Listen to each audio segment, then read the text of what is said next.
Buckle up, sports fans. This is ABC 7 Sports Sunday. The weekend marathon of DC sports action culminates in a sprint to the finish line right here on ABC 7 Sports Sunday. Welcome, everyone. I am Chip Brierre. The Dodgers and Nats still working out who is going to take the series lead in the National League Divisional Series. We'll check it with Scott Abraham from Nats Park as soon as it goes final. Right now, the Nats trail 10-4 heading into the ninth. It has gone from bad to worse, though, for the Washington Redskins, playing their third quarterback this season, falling down by 2 touchdowns in the first half of back-to-back games. The Burgundy and Gold showing no signs of recovery. Redskins' second drive against the New England Patriots, and they have yet to allow a touchdown defensively, but Steven Sims finally revealing that game-changing speed, 65 yards down the sideline. Redskins take a 7-0 lead.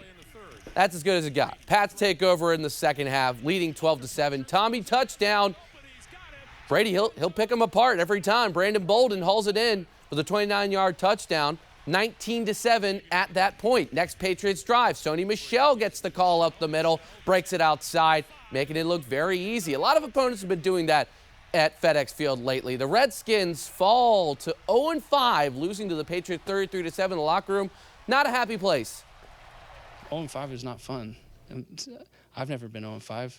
I don't think very many guys in there have ever been 0-5. So it's a place that it's no fun. We've got to find a way to dig ourselves out of this hole. It's just tough right now, man. We 0-5. And, we've been working hard during the week. Everybody's putting in work and practice and stuff, and it's just tough when it's not, it's not showing on Sunday. We're gonna band together.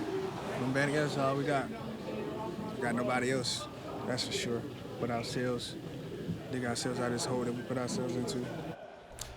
A season of playoff expectations that has now boiled down to salvaging the pieces. Atop the list of considerations for owner Dan Snyder, what is to become of head coach Jay Gruden, the longest tenured coach since Snyder purchased the Washington Redskins. 1 NFC East Division title, 2 losing seasons, and a 3rd in progress. How hot is his seat going into Week 6 against the Dolphins? He says if the key still works on Monday, he'll keep working. Has anybody in the organization told you anything about your job and what you're concerned about hanging on to this job? Nobody's told me anything, and I don't have a concern. I'll just wait and see. My key works on Monday. Keep working. Go attack the Miami Dolphins, and plan on getting our first win next week.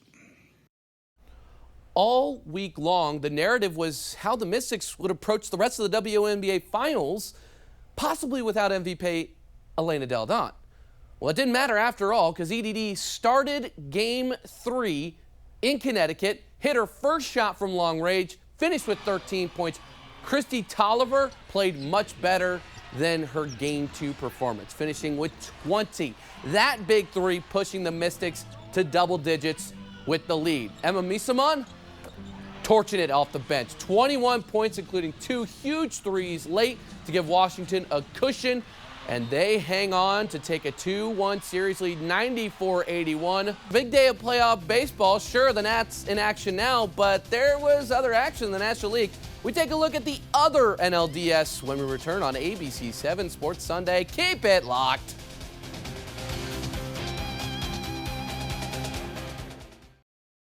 You're watching ABC 7 Sports Sunday.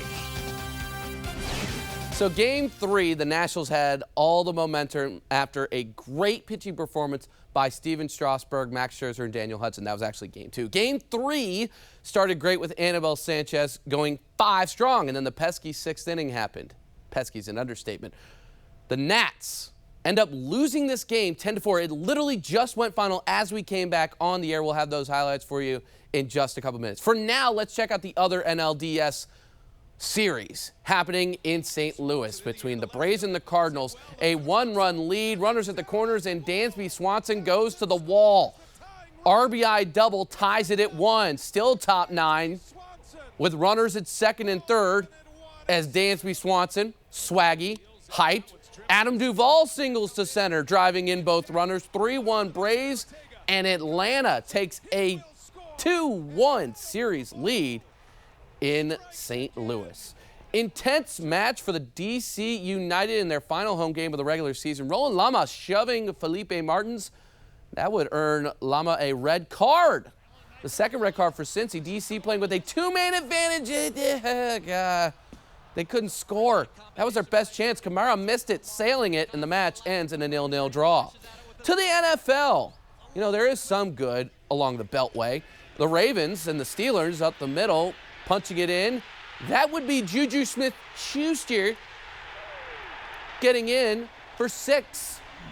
Steelers cut the lead to 10-7. Lamar Jackson finds Hollywood. Marquise Brown gets pummeled, but he comes up with the score and the lead, 17-13 at the half. It would go to extra football, free football in the Steel City, tied at 23.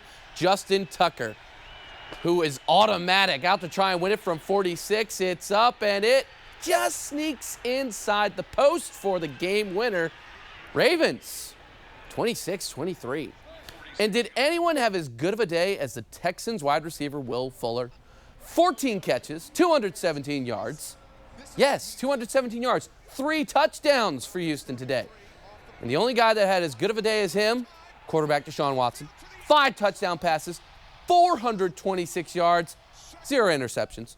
Fantasy football gold. The Texans hang 55 on the Falcons and win it 55-32.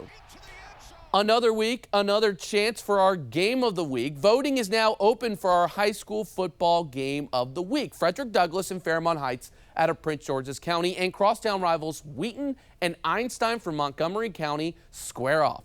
Vote now, WJLA.com/game of the week. We'll have the results Wednesday, so you got some time. Go there, vote, get us a game of the week.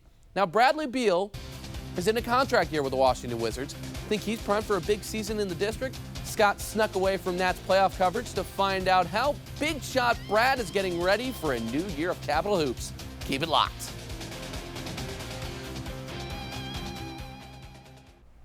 With all this DC sports action over the weekend, it's easy to forget the Wizards preseason opener is tomorrow night against the Knicks. We probably won't see Bradley Beal on the court, but he's got a score to settle after missing out on All-NBA honors last season. By 3 votes to Kemba Walker, Scott Abraham took him on one-on-one. Entering the night, Nationals fans felt pretty good about their chances, having seen Steven Strasburg deal their way into a 4-2 victory in L.A. So Anibal Sanchez couldn't do no wrong, right? And Juan Soto, bottom of the first, 2-run homer off Hyunjin Ryu, gets the Nationals on the board, 2-0 Nationals. He's the 6th youngest player to ever hit a homer in postseason history. Then Patrick Corbin came on in the top of the 6th, and that's when the wheels came off. Russell Martin doubles to left center. Both runners come around to score. L.A. takes the lead. Later in the top of the 6th, 3-2 Dodgers with runners on first and second. Enrique Hernandez-Kike drives one to deep left, has a chance to clear, but hits the base of the wall. Now it is 5-2 Dodgers as 2 more runners come across to score. Corbin comes out, Wander Suero enters, and the bullpen revealed its ugly face. Justin Turner, 3-run jack to the bullpen and left. 7 runs in 1 inning, all on 2 outs. 10-4, Dodgers take Game 3 in a 2-1 series lead. Let's take a live look at the press room at Nationals Park, where Davey Martinez is scheduled to speaking now. Let's go to it. What's going on? Yeah, we just had Anibal was at 87 pitches. He gave us what we had. We were at a good spot in the lineup where we thought Corbin could get through it. And he actually, his stuff was good. I mean, he was throwing 94. Slider was good. He left I think he left 1 ball up, but he had every hitter 0-2. He just couldn't finish. They let off some good pitches. Brittany, front row. Dave, you've talked a lot about the little things and fundamentals. I mean, how frustrating is it to allow all those hits in the 2-strike counts? And then, obviously, with Howie, is that a case of him just trying to be aggressive there? I mean, what happened on that play? Yeah, I think he was trying to be overly aggressive. He started, stopped, and then started again. And once, for me, if he went right away, he makes it. Once you stop, then that's it. You got to get back. And he knew that. I mean, he's a veteran guy. Yeah, it was frustrating. I mean, the 0-2, we couldn't put the guys away. That's tough, I'm not taking nothing against those guys. Those guys are pretty good hitters, but some pretty good pitching. You know, we had guys 0-2, and we just couldn't finish them off tonight. Stay here in the front. Was the plan going in thinking about Corbin specifically for the 6th, and was it ideally to go multiple innings, or how much did the way the first 5 innings go change at all what you wanted to do? No, yeah, I mean, Sanchez gave us 5 good innings, kept us in the ball game. You know, after that, like I said, where we're at in the lineup, we like Corbin there. You know, I couldn't tell you, you know, we're hoping we get 2 out of him, but his limit was going to be about 35 pitches. He hit that limit. You know, we got to put this one behind us right now. We got, you know, come back tomorrow. Hey, I told the boys, hey, we stayed in the fight all year. So let's stay in the fight tomorrow, and let's get ready to go to L.A. Second row. Also, in his first start, Corbin got ahead 0-2 on some hitters in the 4-walk inning. Do they just stay in the fight? Davey Martinez sticking to the mantra that got them to the wild card and advanced them to the National League Divisional Series, now trailing 2-1 in the series. They still have Game 4 tomorrow night with Max Scherzer scheduled to start on the mound. We got to take a break, but up next, we'll take a look at the week ahead for the area teams, including the Nats. Keep it locked.